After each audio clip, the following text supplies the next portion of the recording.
सो हम लोगों ने कितने फोर्स पढ़े हैं? बैठो। पहला कौन सा फोर्स था? Gravitational force. दूसरा कौन सा फोर्स था? पहला ग्रेविटेशनल फोर्स आया था जब कहीं एक दूसरे से बॉडी को टच कर रही हो, मतलब कहीं पर भी छुआ, मतलब आपस में टच हो रहा है, कहीं पर भी दो बॉडी आपस में टच कर रही है, मतलब नॉर्मल फोर्स आ जाएगा। फिर ग्रेविटेशनल फोर्स, फिर टेंशन फोर्स। कितने हो गए? तीन। Gravitational force, normal force, tension force. फिर इसके बाद क्या सिखाया? Spring force. फिर क्या सिखाया? Pseudo force. ठीक है, सभी के नेचर आपने अच्छे समझ लिए थे। जो हमने स्प्रिंग ली थी, पहले वहां पर स्प्रिंग फोर्स में जाओ, जहां पर हमने स्प्रिंग बनाई थी, याद रखना वो सारी की सारी मासलेस स्प्रिंग है। कैसी स्प्रिंग है? कैसी है? और यूनिफॉर्म स्प्रिंग है। यूनिफॉर्म मतलब क्या है कि जैसे हमारे पास स्प्रिंग ये वाली है, ये देख रहे हो आप, इन दोनों के बीच में जो डिस्टेंस है वो सभी बराबर है। ऐसा नहीं होना चाहिए यहाँ ज्यादा यहाँ कम, यहाँ ज्यादा यहाँ, ठीक है? वहां पर लिख लो उस वो जो स्प्रिंग है कैसी है। हाँ लिखो तेजी में सब लोग। जो हमने स्प्रिंग कंसीडर की है वो स्प्रिंग कौन सी है? मासलेस है और ठीक है।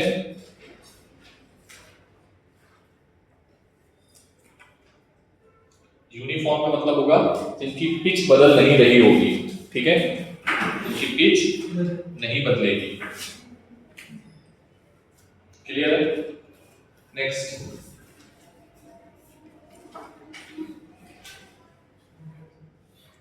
स्प्रिंग ऑफ कटिंग तुम्हारे में है नहीं तो मैं अभी नहीं सिखाऊंगा, ठीक है? बाकी मैंने सिखा दिया है आपको। फिर सर ने तुम्हें क्या सिखाया? Pseudo force. अब थोड़ा और चर्चा करते हैं सूडो फोर्स पे, क्योंकि this is important, most important even, ठीक है? सूडो फोर्स क्या होता है? सूडो फोर्स बोलो बेटा। सूडो फोर्स मतलब नॉन इनर्शियल फ्रेम को इनर्शियल फ्रेम में कन्वर्ट करने के लिए हम एक्चुअली ऐसे बोलोगे, शुरुआत कहां से करोगे? सर जो न्यूटन्स लॉ है वो न्यूटन की जो लॉ है वो इनर्शियल फ्रेम के लिए अप्लाई वैलिड होती है, है, नॉन इनर्शियल के लिए वैलिड नहीं है। तो एक हम फोर्स जो है फिक्टिटियस फोर्स, कौन सा फोर्स? फिक्टिटियस फोर्स मतलब आभासी। फिक्टिटियस मतलब जो है दुनिया में है नहीं, लेकिन हम उसको लाएंगे। एक फिक्टिटियस फोर्स हम अप्लाई करेंगे सिस्टम पे, जो सिस्टम एक्सेलरेट कर रहे होते हैं, जो सिस्टम नॉन इनर्शियल फ्रेम में होते हैं, उनको हम किस में करेंगे? इनर्शियल फ्रेम में कन्वर्ट करने के लिए हम एक फिक्टिटियस फोर्स अप्लाई करते हैं। इस फोर्स का नाम ही क्या बोलते हैं? क्लियर है डेफिनेशन?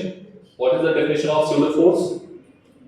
नॉन इनर्शियल फ्रेम को इनर्शियल फ्रेम में कन्वर्ट करने के लिए हम एक फिक्टिटियस फोर्स को अप्लाई करते हैं, उसको सूडो फोर्स या नॉन रियल फोर्स। अगर फिक्टिटियस थोड़ा वर्ड अजीब लग रहा है तो नॉन रियल फोर्स लिख दो, ठीक है? उस फोर्स का नाम क्या बोलोगे? सूडो फोर्स, ठीक है?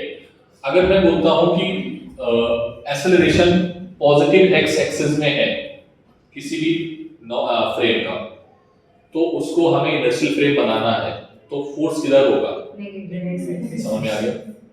उसके जस्ट अपोजिट, ठीक है? क्लियर है बात? कितनी होती है value? Sir multiply of mass and acceleration, ठीक है? क्लियर है? बोलो भाई, मास इनटू एक्सेलरेशन, ठीक है? बैठो, पहले तो लिख लो डेफिनेशन, लिख पाओगे खुद से? डेफिनेशन लिखो सूडो फोर्स की इन्वर्टेड कॉमा के अंदर। A non real force act on the system for using a non-real force acting on the system for using NLM for using NLM। समझ में आ गया मतलब? क्या मतलब है? Using NLM, this force is called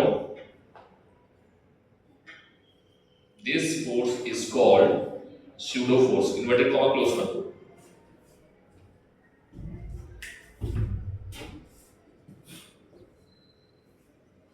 mass of system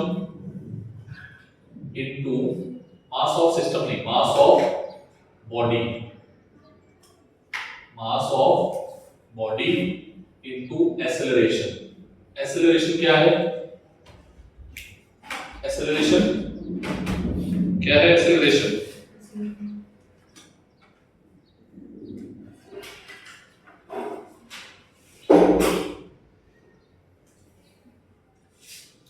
acceleration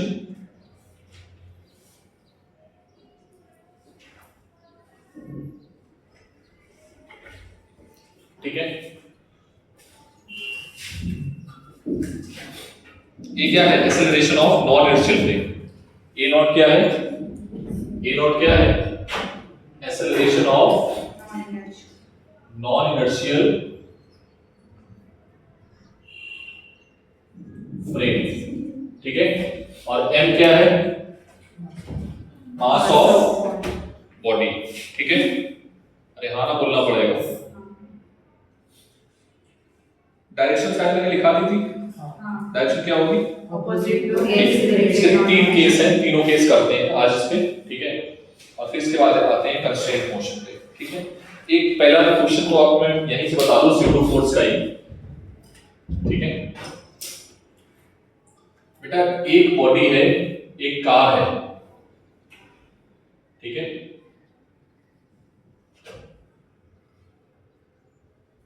इस पे इसका जो एक्सेलरेशन है वो है a1। क्या है? ठीक। एक ये कार है जिसका एक्सेलरेशन है a2। क्या है? इस पे एक बच्चा बैठा है m1 मास का, और इस पे एक बच्चा बैठा है m2 मास का। कितने मास का? m2 मास का। और मैं आपसे पूछता हूं कि बताओ ये बच्चा जब इसको देख रहा होगा तो स्यूडो फोर्स क्या होगा? स्यूडो फोर्स होगा या नहीं होगा? पहले ये बताओ, पहले तो ये बताओ, ये बच्चा जब देख रहा होगा तो उसको कितना स्यूडो फोर्स दिखेगा? इसके लिए स्यूडो फोर्स कितना होगा? क्वेश्चन नोट कर लो, क्वेश्चन नोट कर लो। और क्वेश्चन में लिख लो what will be the pseudo force on m1, what will be the pseudo force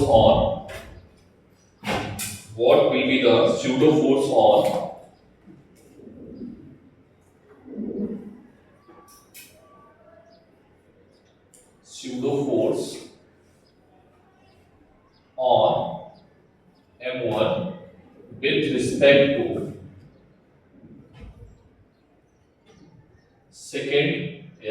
with respect to m2।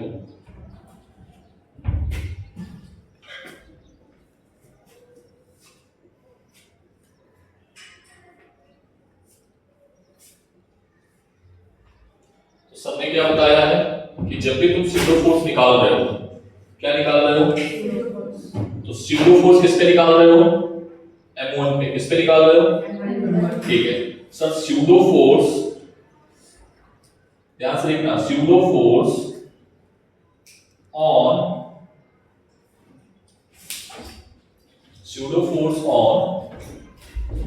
m1, ठीक है। तो फोर्स का फॉर्मूला F, ठीक है, is equals to mass of body, इसी का मास ऑफ बॉडी। क्या मास है? ठीक है। And acceleration of non inertial frame, acceleration of this frame. तो एक्सेलरेशन क्या है? अरे हाँ ना बोलो, क्लियर है बात? मास किसका लेना है? जिसको हम ताड़ रहे हैं, जिसको हम ताड़ का समझते हो, बोलना, जिसको हम ताड़ रहे हैं। मान लो ये कोई बैठा है जिसको ताड़ रहे हैं, हाँ बहुत अच्छा है, ठीक है। तो उस पर स्यूडो फोर्स कितना होगा? What will be the pseudo force? जिस पर हम बैठे हैं, जिसको हम देख रहे हैं, उसका मास और हम खुद का एक्सेलरेशन क्या ले लेंगे? क्लियर है? सर ये आपने क्यों लिया है, स्यूडो फोर्स क्यों लग रहा है? क्योंकि हम एक्सेलरेटेड फ्रेम पे बैठ के देख रहे हैं। किस पर बैठ के देख रहे हैं? एक्सीलरेटेड। और वो कैसा फ्रेम होगा? Non inertial. तो हम उसको क्या बनाएंगे? इनर्शियल। क्या बनाएंगे? ठीक है। नेक्स्ट ध्यान से देखना, अगर मैं बोलूं स्यूडो फोर्स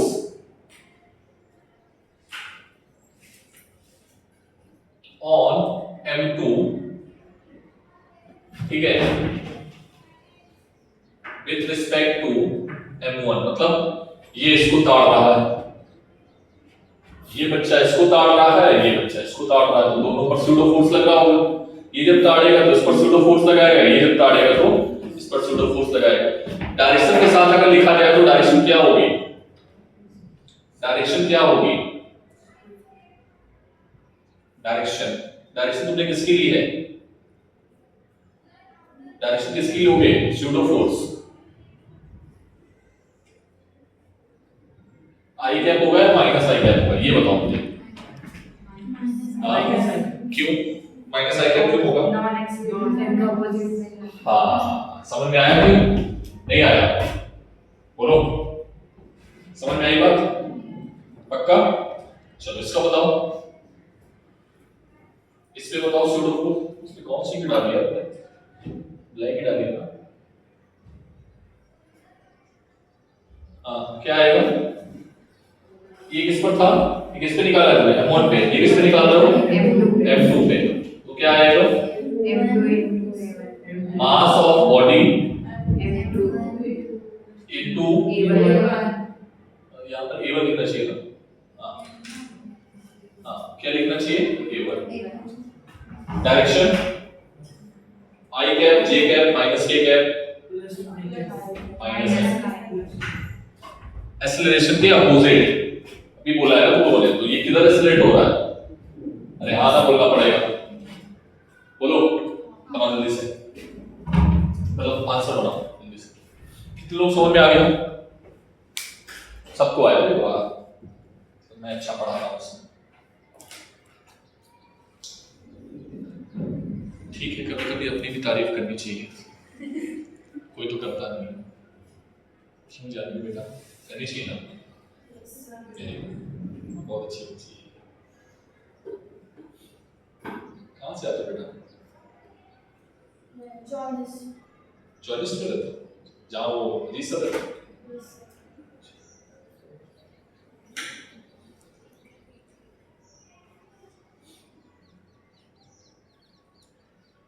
पहले तो फॉर्मूला लिख लो, ठीक है। अब आते हैं क्वेश्चंस पे। तुम्हारे से क्वेश्चंस आते हैं बेकार बेकार क्वेश्चन, देखना भी लोग खुद ही बताओगे। हटा दे इसको, ऊपर हटा देंगे, जो मैं नोट करते चलिए। ये डायग्राम बना लेना भाई। क्वेश्चन बनाया ना डायग्राम? नहीं बनाया? आज वो नहीं है मानसी, मानसी हटा दे इसको।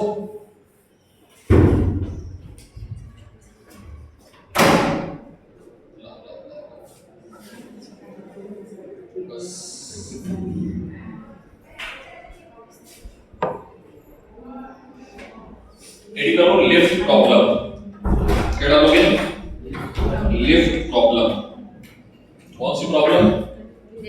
लिफ्ट प्रॉब्लम, ठीक है। लिफ्ट प्रॉब्लम, ठीक है, हो गया।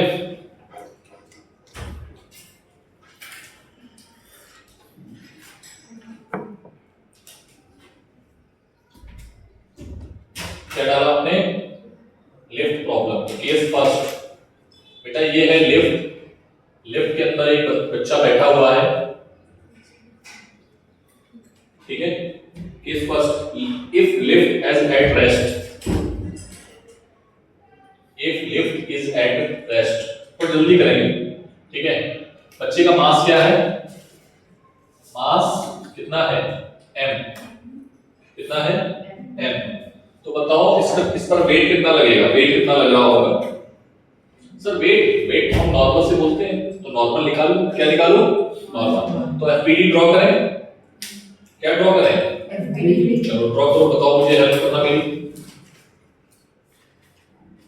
सर इस पर बच्चे पर एक फोर्स लग रहा है नीचे की ओर, ठीक है mg, और ऊपर की ओर ग्राउंड के टच में है तो नॉर्मल लग गया। क्या सर ये रुकी हुई है, रेस्ट पे है? हाँ सर रुकी हुई है। तो आप एक काम कर लो, n किसके बराबर होगा?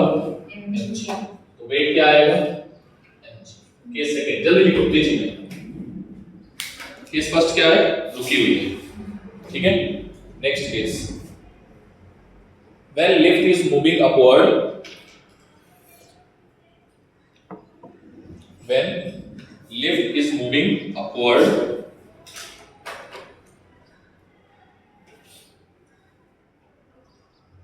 with constant velocity,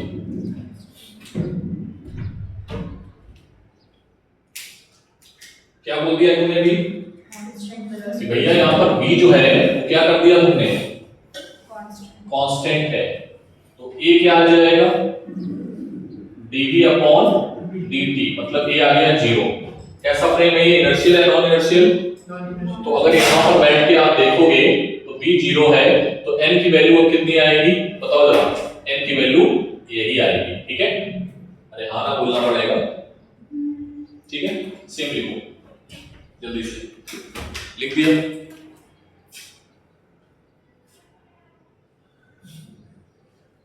थोड़ा जल्दी लिखो बेटा, सेम। बस उसमें एक रेड वाला जो लिखा है उसको ऐड कर लेना। हो गया? हाँ। अब next case, when lift is moving upward with an acceleration a1,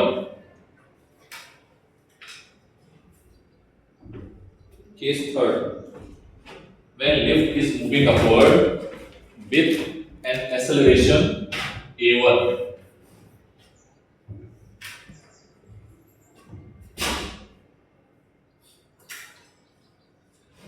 कितने से? a1 नहीं, a लिखो यार, a1 क्यों लिखे? a नॉट चाहो तो लिखो, a नॉट लिख लेंगे नहीं, a लिखो यार, छोड़ो। ठीक, कितने से ऊपर जा रही है? a से। तो सर आप हमें ये बताओ, हम इसको ताड़े कहां से बैठते हैं? जमीन में बैठ के ताड़े या लिफ्ट में बैठ के ताड़े?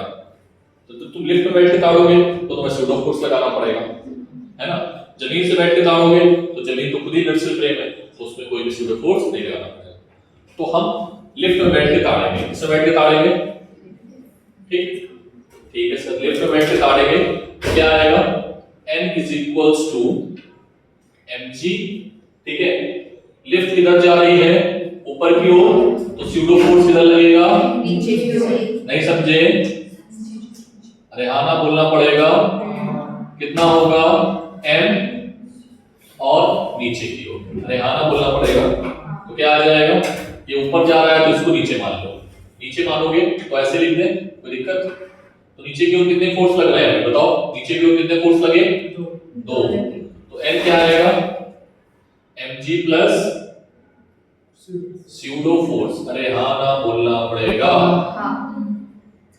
ठीक है। तो mg plus m into a, plus होगा माइनस प्लस, ठीक है। m बाहर आ गया, g प्लस a। आगे चल के हम इसको क्या बोलेंगे? g effective. क्या बोलेंगे? g effective. तो आप मुझे ये बताओ, जब लिफ्ट ऊपर जा रही होगी तो जो बंदा बैठा होगा इसमें, उसको क्या लगेगा? मेरा वेट बढ़ रहा है या घट रहा है? ध्यान से देखना, बढ़ रहा है कि घट रहा है? ऊपर जाने पर देखो ना, नॉर्मल जी से क्या हो गया? पहले क्या था? mg, अभी g में कुछ जुड़ गया है तो क्या हो गया? बढ़ रहा होगा। अरे हाँ ना बोलो भाई। तो लिफ्ट जब ऊपर जाती है तो पर्सन को अपना वेट ज्यादा फील होता है कि सर आप तो मोटे हो रहे हैं। अरे नहीं भाई, तुम मोटे नहीं हो रहे हो, ये तुम्हारी गलतफहमी है। क्या है? गलतफहमी। और वो गलतफहमी कितनी है? f pseudo. कितना है? कितना है? f pseudo.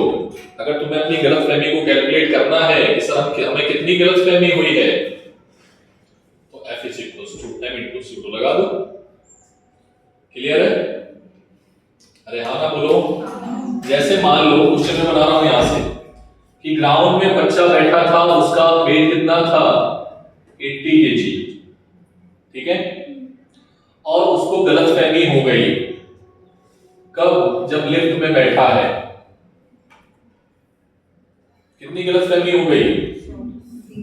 100 हो गई। मतलब उसका वेट कितना आ रहा है? 100। समझ में आई बात? तो उसका वेट कितना बढ़ गया है? 20 का। ये गलतफहमी कितनी हुई? 20 न्यूटन की। या ऐसे कर लो 800 1200 कितने न्यूटन की गलतफहमी हुई? 200 न्यूटन की। तो स्यूडो फोर्स कितना है? 200। अगर मान लो इस बच्चे का मास कितना था? 10 केजी। कितना था? 10 नहीं 80 केजी। कितना था? कितना था? तो बताओ एक्सेलरेशन कितना है लिफ्ट का? अच्छा ये लिफ्ट ऊपर जा रही होगी या नीचे जा रही होगी? यहां से देख के बताओ। गलतफहमी उसको ज्यादा हो रही है। तो लिफ्ट कहां जा रही है? ऊपर। क्वेश्चन समझ में आ रहा है? तो लिफ्ट अगर ऊपर जा रही है तो स्यूडो फोर्स कैसे निकालोगे? सर स्यूडो फोर्स का आपने फॉर्मूला बताया है हमें कि इसका मास लिख लो। ठीक है, क्या लिख लो? Mass of body into acceleration. कितने से नीचे जा रहा है? तो एक्सेलरेशन अगर तुम्हें निकालने को आ जाए तो स्यूडो फोर्स कितना है? 200 और मास कितना है? 80। कितना आएगा ये? 1 पॉइंट बोलो बोलो 2 पॉइंट है ना?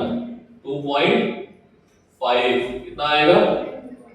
ये एक्सेलरेशन से कहां बॉडी जा रही है? नीचे या ऊपर? ऊपर। तभी उसको गलतफहमी आई। क्वेश्चन बन गया। क्वेश्चन बन गया। क्वेश्चन समझाया? समझ में आया? क्वेश्चन क्या था कि एक बॉडी है जिसका मास जमीन पे कितना है? 800 केजी। ठीक है, या वेट कितना है? 800 न्यूटन। लेकिन वो ऊपर जा रहा है तो उसको गलतफहमी हो गई कि उसका वेट बढ़ रहा है। गलतफहमी कितनी हुई?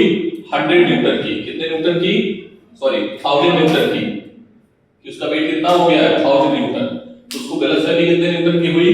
200 न्यूटन की। तो 200 न्यूटन उसका क्या है? Pseudo force. तो अगर स्यूडो फोर्स से आपको एक्सेलरेशन निकालना है so you can calculate acceleration. Question पता है? आ चुका है आंसर। ठीक है, नोट करो तेजी में। ठीक है, चलो तो केस क्या है बेटा? लिखिए इसको, नीचे वाला नेगेटिव वाला। हाँ नहीं लिखा? Next case. If lift is break, lift क्या हो जाए? टूट जाए। लिफ्ट अगर टूट जाएगी बच्चा तो ए की वैल्यू किसके बराबर हो जाएगी? जी के बराबर हो जाएगी। बोलो तो क्या होगा? ध्यान से देखना। लिफ्ट नीचे जाएगी या ऊपर जाएगी? नीचे जाएगी। नीचे जाने पर यही वाला केस था ना? नीचे जाने पर यही वाला केस था। तो क्या आ जाएगा? n is equals to m g minus a की वैल्यू किसके बराबर हो गई? g। तो नॉर्मल क्या हो जाएगा? 0। अगर नॉर्मल 0 हो गया तो क्या तुमको वेट फील होगा? जो बोलो वेट फील होगा? नहीं फील होगा। अगर हम तुमको यहां से छत से ऐसे नीचे फेंक दें तो तुम हवा में तैरते हुए नीचे जाओगे, क्योंकि कांटेक्ट है ही नहीं, तो तुमको वेट अपना फील नहीं होगा। किसी ने वो किया है बंजी जंपिंग? किसी ने किया है? यहाँ पर नहीं किया है।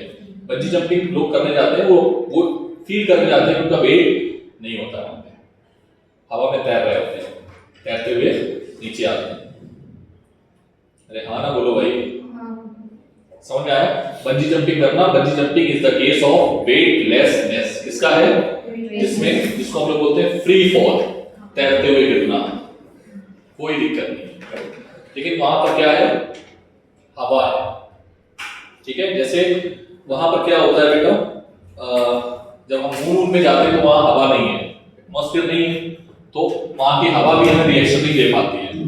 तो जब रिएक्शन नहीं मिलेगा, जब हमें रिएक्शन नहीं मिलेगा तो फिर हम तैरते रहेंगे, जहां पर है वहीं पर रुके रहेंगे, फोर्स लग ही नहीं रहा है। समझ रहे हो? तो फिर हम पकड़ पकड़ के चलेंगे। क्वेश्चन पूछा जाता है, एक क्वेश्चन आया था, मैं बहुत अच्छा, पता नहीं तुम नहीं चल पाएंगे, क्या आप साइकिल चला पाएंगे? नहीं चला पाएंगे। क्या आप कार चला पाएंगे? नहीं चला पाएंगे। कुछ नहीं कहा, इवन आगे नहीं बढ़ पाएंगे, एक स्टेप भी नहीं बढ़ सकते। जैसे यहाँ पर ऑयल डाल दें, भर के तेल डाल दें, चिकना कर दें, बिल्कुल एकदम स्मूथ सरफेस कर दें, क्या आप चल पाओगे? नहीं चल पाओगे, आप फिसल फिसल के गिरने लगोगे। ठीक है, आपका पैर भी बिल्कुल सॉफ्ट है, आपके पैर में भी फ्रिक्शन नहीं है, तो आप फिर एक जगह से दूसरी जगह कैसे जाओगे? ये क्वेश्चन है। If the friction between two contact surface body is zero, then how you will move? मान लो मैं एक पर्सन है, उसमें क्वेश्चन है कि एक पर्सन है, ठीक है, जो ऐसे सरफेस पे खड़ा है जहां पर फ्रिक्शन क्या है? जीरो, तो वो कैसे मूव करेगा आगे? उसको कौन मूव कराएगा?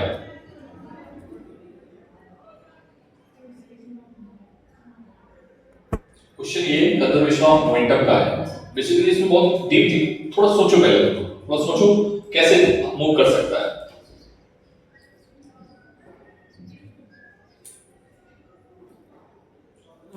बंदूक में गोली भरी होती है, बंदूक रखी है, मान लो मेरे पास बंदूक है, ठीक है, और वो हम मूव नहीं कर सकते बिल्कुल भी, ठीक है, तो हम क्या करेंगे? इंटरनल फोर्स अप्लाई करने की कोशिश करेंगे किसी भी तरीके से। कौन? Internal force. हमारे पास क्या है? बॉडी के पास इंटरनल फोर्स है। अब हमें जो मूव करा सकता है, कौन मूव करा सकता है? Internal force. कुछ बच्चे बोलते हैं फूड। आंसर तो बहुत इंटरेस्टिंग है। एक आंसर है बाय स्निचिंग और स्पिटिंग। स्पिटिंग मतलब समझते हो ना तुम लोग? स्निचिंग, जब आप स्पिटिंग करते हो या स्निचिंग करते हो तो बॉडी से एक फोर्स निकलता है जो आपको देखो ना पूरा अपना सर हिला देते हो, ठीक है, नहीं समझ? और जब आप स्पिटिंग करते हो तो आप अंदर से एक फोर्स क्रिएट करते हो, तब बाहर चीजें फेंकते हो। अरे हाँ ना बोल भाई।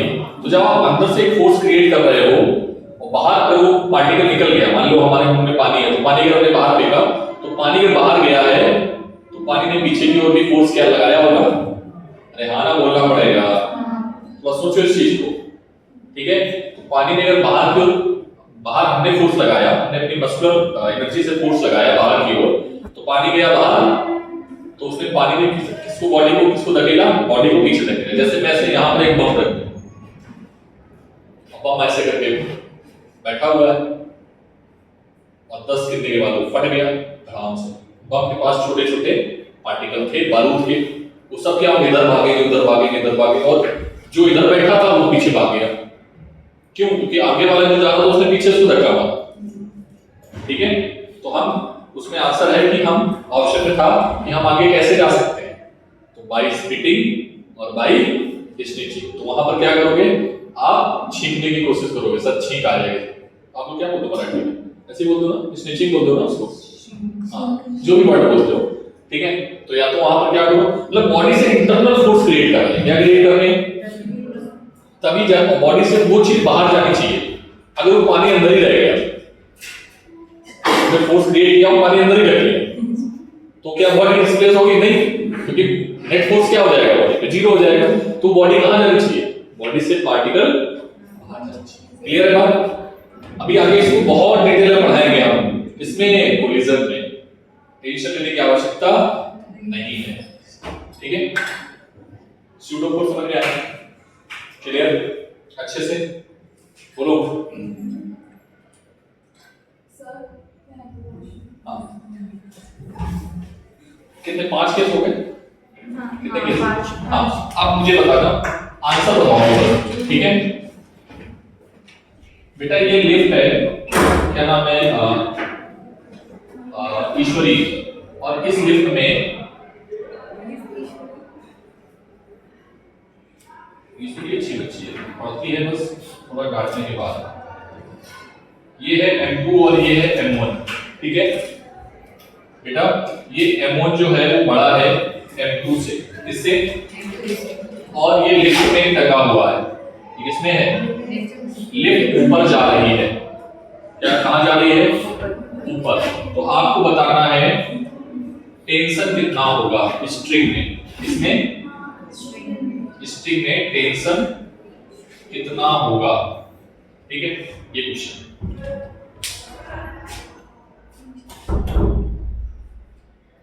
अब जी इफेक्टिव काम आएगा, मैं बता दूं। देखो मैं ये तो नहीं बताऊंगा, तुम अगर मान लो ये रुका हुआ होता, अगर ये क्या होता? रुका हुआ होता, तो सर जब ये रुका हुआ होता है और हम बाहर से देख रहे होते तो हमें पता है कि t जो आता है वो 2 टाइम्स ऑफ आता है t कितना आएगा 2t, और t की वैल्यू सर ने निकाली थी क्या? अरे हाँ ना बोलना पड़ेगा g। पक्का सर? लेकिन ये तो लिफ्ट मूव कर रही है तो g नहीं आएगा, फिर हम क्या आएगा यहाँ पर g इफेक्टिव। अब g इफेक्टिव g प्लस में होगा या माइनस में होगा ये देखना है। तो लिफ्ट कहाँ जा रही है? ऊपर, तो स्यूडो फोर्स कहाँ लग रहा होगा? नीचे। तो ये g को सपोर्ट कर रहा है a, g किधर होता है? नीचे की ओर। तो ये a इसको सपोर्ट कर रहा है तो जोड़ देना, अगर अपोज कर रहा है तो माइनस कर देना। तो सर ये तो सपोर्ट कर रहा है, क्या कर रहा है? अरे हाँ ना बोलना पड़ेगा। तो आंसर क्या आएगा? g plus, that is answer. तो अगर यहाँ पर ये कोई बैठा हुआ बॉडी है तो ये क्या देख रहा होगा? अरे भाई ये तो इसका टेंशन क्या हो रहा होगा? तो याद रखना कि अगर नॉर्मली अगर पेंडुलम टंगा हुआ है, ठीक है, इसीलिए बहुत दिक्कत होती है जब भी ट्रैवलिंग करते हैं हम लोग, तो ये वाला जो टेंशन है ना वो बहुत ज्यादा हो जाता है। तो अगर ज्यादा हम एक्सेलरेशन कर देंगे इधर की ओर, ऊपर की ओर, तो इसके टूटने का डर क्या हो जाएगा? ज्यादा हो जाएगा। ठीक है, तो इस चीज का ध्यान में रखना होता है कि आप अगर लटके हो झूले पे, एक इधर लटका है एक इधर लटका है, तो रस्सी नीचे नहीं टूट रही। मान लो इसका ये कैपेसिटी कितनी है? 500। कितनी है? 500। नीचे कितनी है? 500 है ग्राउंड में, आराम से आप टंगे हुए। और उसी रस्सी को अगर ये मान लो 495 तक पहुंचा है नीचे ग्राउंड में, तो रस्सी नहीं टूटेगी। मान लो रस्सी का टेंशन कितना है मैक्सिमम? रस्सी कितना बेयर कर सकती है? 500। कुछ नोट मत करो, पहले समझो इस चीज को, ठीक है? रस्सी कितना सह सकती है? 500।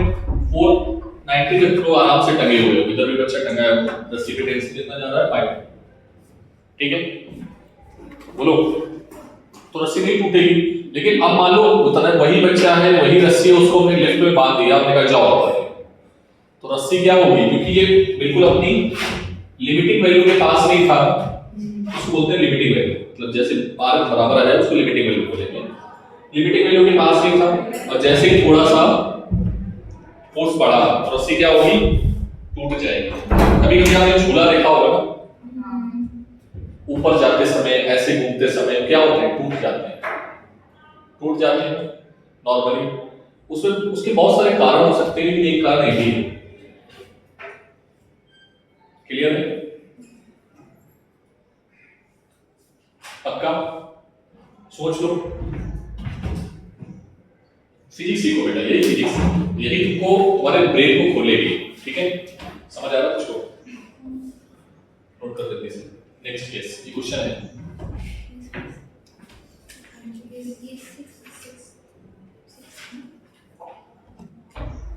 नेक्स्ट क्वेश्चन,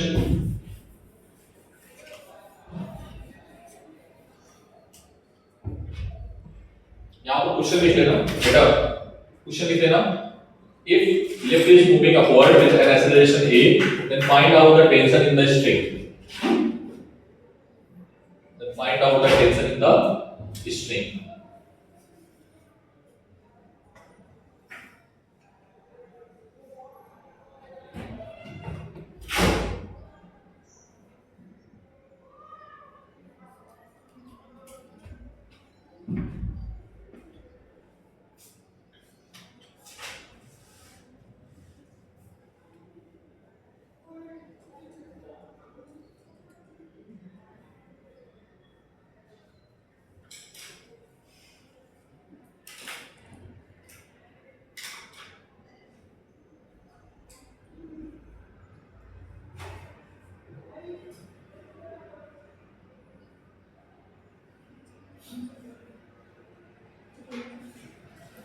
यही क्वेश्चन हमें करके दिखाओ।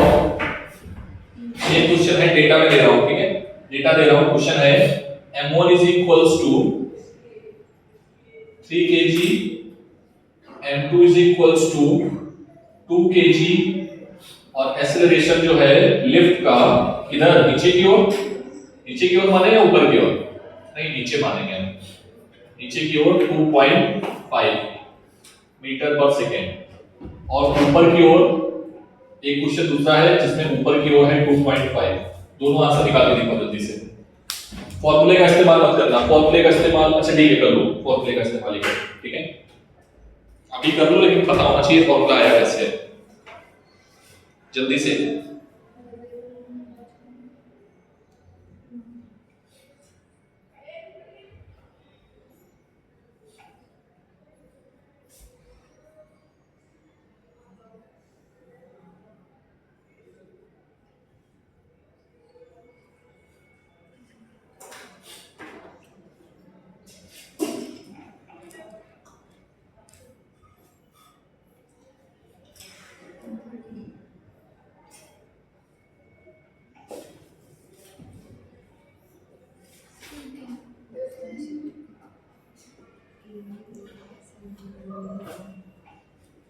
कितना आया आंसर? हाँ 60 न्यूटन। दिखाओ जी की वैल्यू डाल दी, और दूसरे में कितना आया? 2.5 अरे दूसरे में कितना आया? दो है ना उसमें, एक नीचे आ रही है 2.5 से, एक ऊपर जा रही है 2।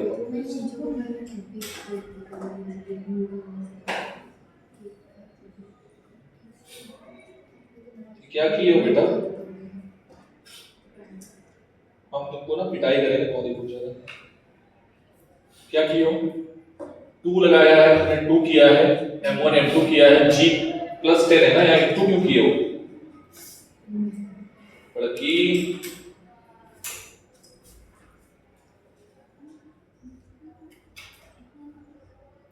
एंजल को तुम गलत पढ़ा रही हो बेटा, सोच लो।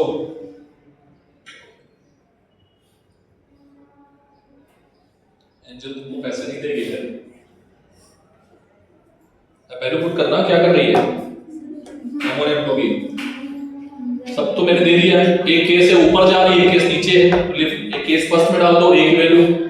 अब इतना भी नहीं कर पा रहे क्या लोग?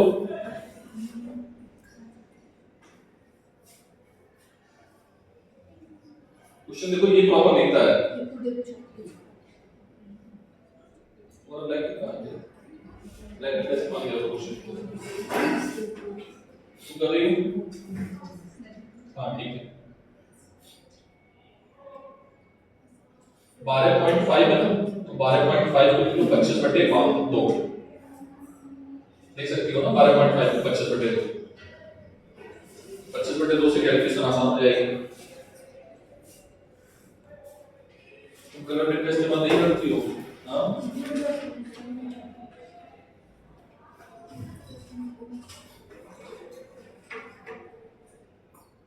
क्या कर रही है?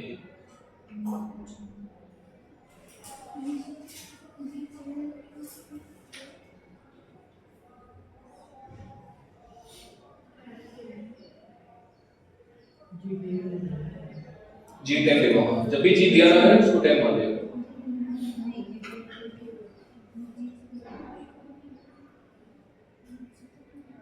तो कैलकुलेशन करने का तरीका होता है 2.5 था ना, 12.5 था, 12.5 को 25/2 लिख लिया। कितना आया आंसर वाला?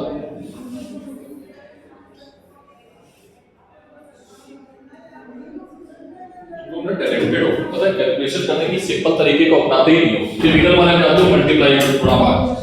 डेटा तुमको ऐसा जब दिया है मैंने, तो क्यों दिमाग लगाना?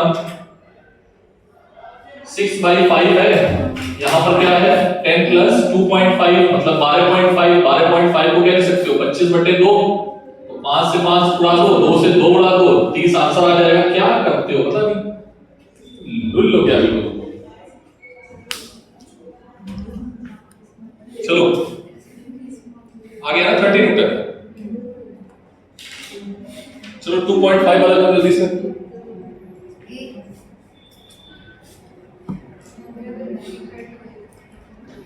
नीचे जाने पर क्या होगा? G - A हो जाएगा।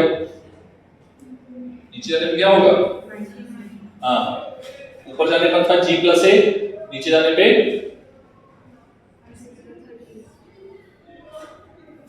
स्पीड बढ़ाओ सबके सब।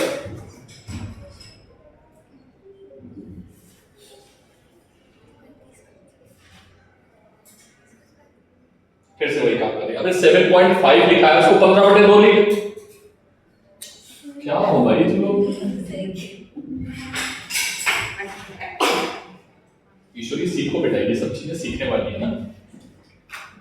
मैं डांट रहा हूँ इसका मतलब सिखा रहा हूँ उसको।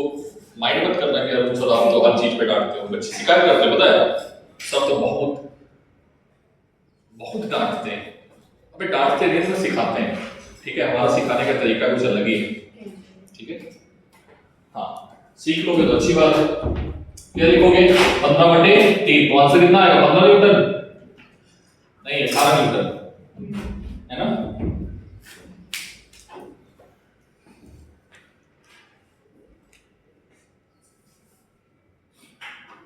चलो तो ये डायरेक्ट फॉर्मूले नहीं लगाना, इस वाले में क्वेश्चन करो, थोड़ा क्वेश्चन बदलते हैं, ठीक है। अब करें ना करें छोड़ ही देते हैं यार, वो नहीं करते हैं, ठीक है। तो मर जाओगे, कहोगे ये क्या था, छोड़ो, ठीक है। एक बंदर वाला क्वेश्चन करा देते हैं, बहुत अच्छा क्वेश्चन था एक्चुअली में, वो लेफ्ट की तरीके ही है, ठीक है। देखते हैं कि मैंने नोट किया है नहीं किया है। बंदर बाबू किधर हो,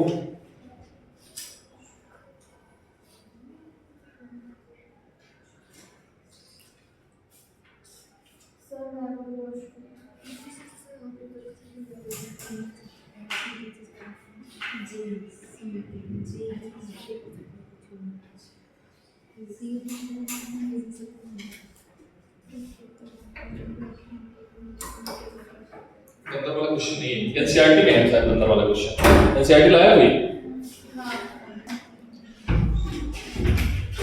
एक पढ़ेगी कंस्ट्रेंट मोशन, ठीक है बेटा। इसकी डेफिनेशन पहले लिखना। और कंस्ट्रेंट मोशन जो है वो 3 तरीके की हो सकती है, जनरली हमें 3 तरीके की पढ़नी है जो हमारे नीट के सिलेबस में है, ठीक है। सर ये टॉपिक एचएससी में है नहीं है, ठीक है। पहला है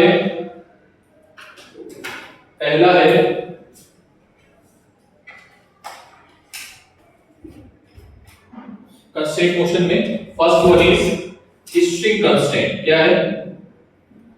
स्ट्रिंग कंस्ट्रेंट, अभी मैं बता रहा हूं, ठीक है, परेशान मत होना। दूसरा है पुली कंस्ट्रेंट। क्या है?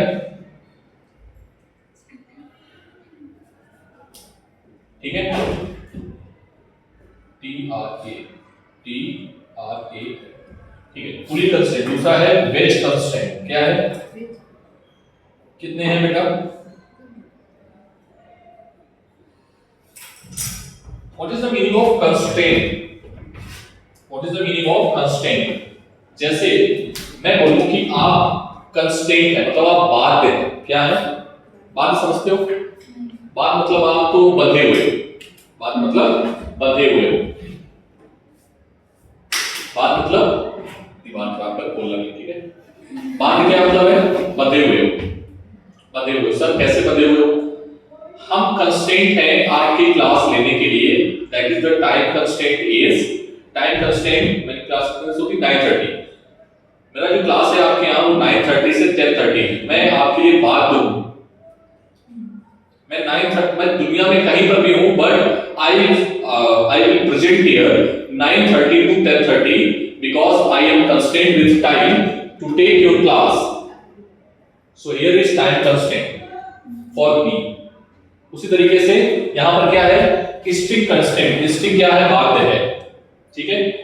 पुली क्या है? पुली बाध्य है, ठीक है। Wedge constraint. सारे में कंसेप्ट है, सारे में कंसेप्ट छुपे हुए हैं, we will discuss one by one, ठीक है। कंस्ट्रेंट का मतलब समझ में आ गया। कंस्ट्रेंट क्या होता है? हाँ, बाध्य होता है, मतलब it is a type of motion in which some kinds of restriction will be there, sometimes bonding will be there, sometimes constraint will be there.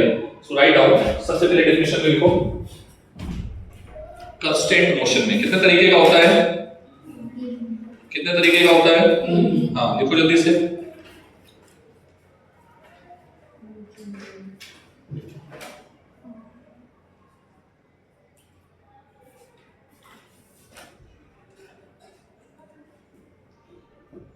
The motion which is the motion which is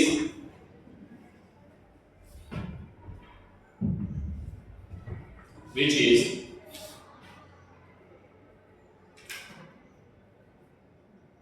क्या बोलेंगे इसको, confined को, बात को क्या बोलेंगे अंग्रेजी में? हाँ, taught, taught, T-A-U-T, T-A-U-T, taught, ठीक है, ठीक है, स्पेलिंग देख लेता हूं, T-A-U-T, ठीक है, टॉट, द मोशन, क्या लिखा?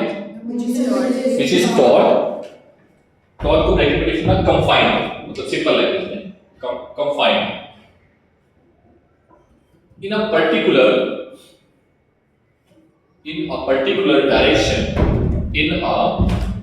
direction which is called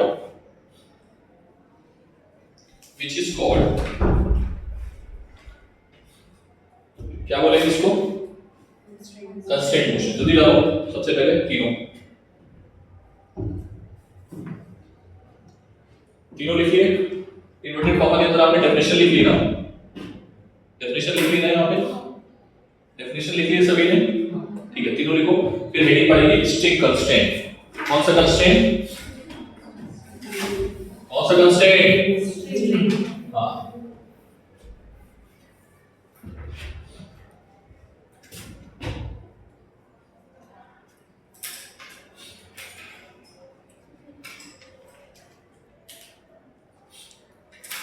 string constraint, ठीक है। कौन सा कंस्ट्रेंट? स्ट्रिंग कंस्ट्रेंट, ठीक है। स्ट्रिंग कंस्ट्रेंट बेटा क्या है, ध्यान समझो, पहले ध्यान से समझना। जैसे मैं बोलता हूं कि ये एक ब्लॉक है M1, ठीक है, ये एक ब्लॉक है M2। अरे हाँ ना बोलो। ये जो है 5 मीटर पर सेकेंड के एक्सेलरेशन से आगे बढ़ रहा है। कौन कौन कौन? M2। इसका नाम ले लो B, इसका नाम ले लो A। अरे हाँ ना बोलो। और ये आगे बढ़ रहा है और ये क्या कनेक्टेड है? ये स्ट्रिंग। ये क्या कनेक्टेड है? अरे हाँ ना बोलना पड़ेगा। तो अगर आपसे पूछ ले कि ये A2 है तो what is the value of A1? A1 का वैल्यू कितना होगा? तो आप आंसर क्या दोगे? देखो, जो क्वेश्चन मैं करके आया हूं ना, सब यहां से शॉर्ट ट्रिक से करेंगे, पता है सब एक एक लाइन में, समझते जाना। हाँ सर, हाँ बोलो बोलो, सही बोल रहे हो। 5 क्यों 5 होगा?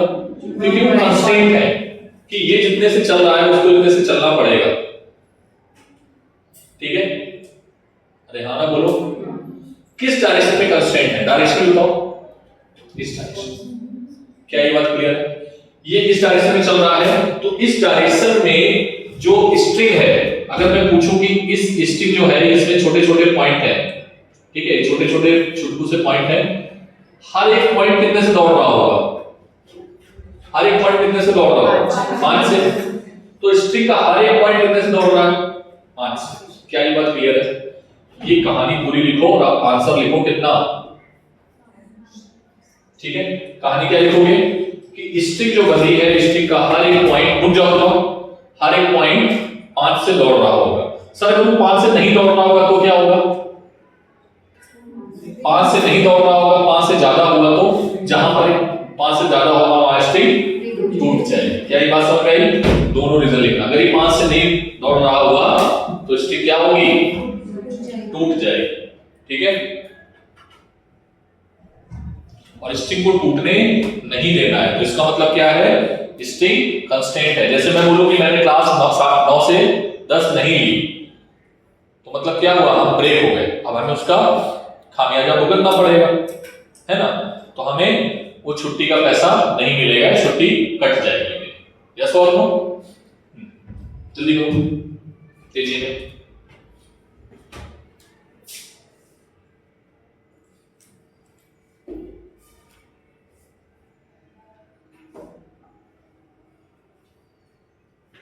इसमें नोट पॉइंट बताइए, ठीक है।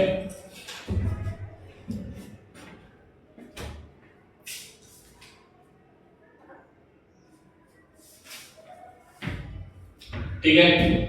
दूसरी चीज इधर देखो बेटा, दूसरा क्वेश्चन इसी में, अच्छा नोट करो पहले पूरा नोट करिए, रोक दिया करो मुझे, ठीक है। तुम लोग रोकते नहीं हो, पता है, जल्दी आती है रोका करो, ऐसा रुक जाओगे 1 मिनट, नोट करना है, अभी लिख रहे हैं, अभी लिख रहे हैं। मेरी स्पीड हो जाती है ज्यादा और फिर बाद में यही बच्चे शिकायत करते हैं। Write down, note point, along the, repeat में कर रहा हूं, along the, क्या लिखा, rigid rod slash taut string, components of magnitude of velocity,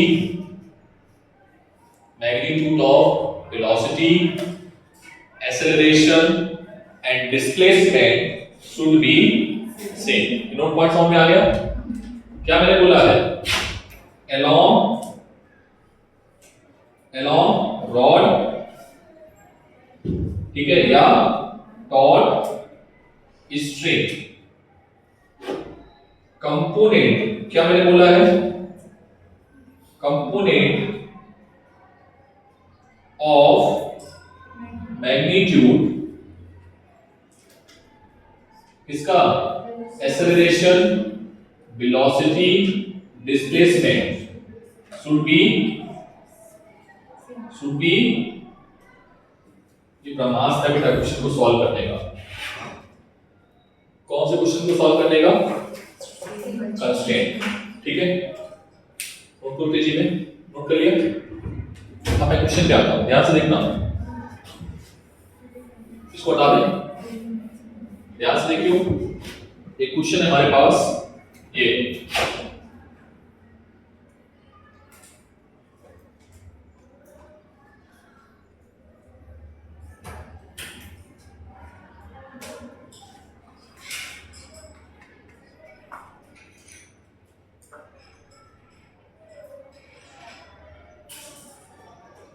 है M2 और ये है M1, ठीक है।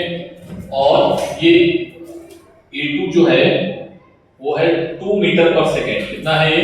2 मीटर। तो बताओ इसका एक्सेलरेशन कितना होगा? कितना होगा? 2 मीटर। नोट डाउन,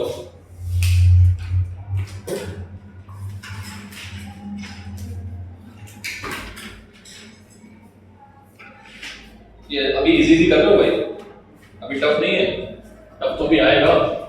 A2 है, ये A1 है, A1 इज इक्वल्स टू कितना आएगा? 2 मीटर पर सेकेंड। ठीक है सर, बहुत इजी बता रहे हो आप, थोड़ा सा टफ करो, मजा नहीं आता है। चलो एक क्वेश्चन और लिखते हैं।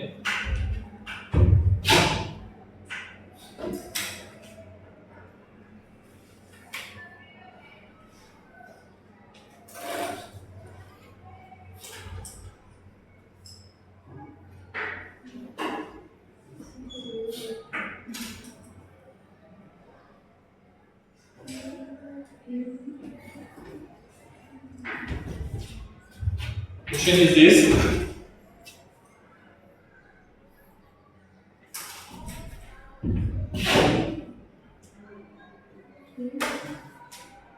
ये ब्लॉक है M1 और ये है ब्लॉक M2, ठीक है। और A2 जो है ये एंगल है कितना कितना दे दो 30 डिग्री, 30 डिग्री, ठीक है। ये जा रहा है कितने से? 10 से। कितने से जा रहा है? चलो बताओ। एक्सेलरेशन ऑफ A1, आप थोड़ा ध्यान से करना।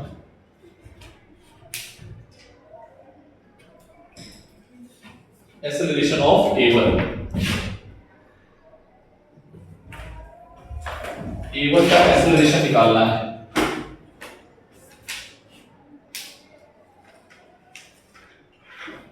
ध्यान से देखो बेटा, इधर देखो, ये कितने से जा रहा है?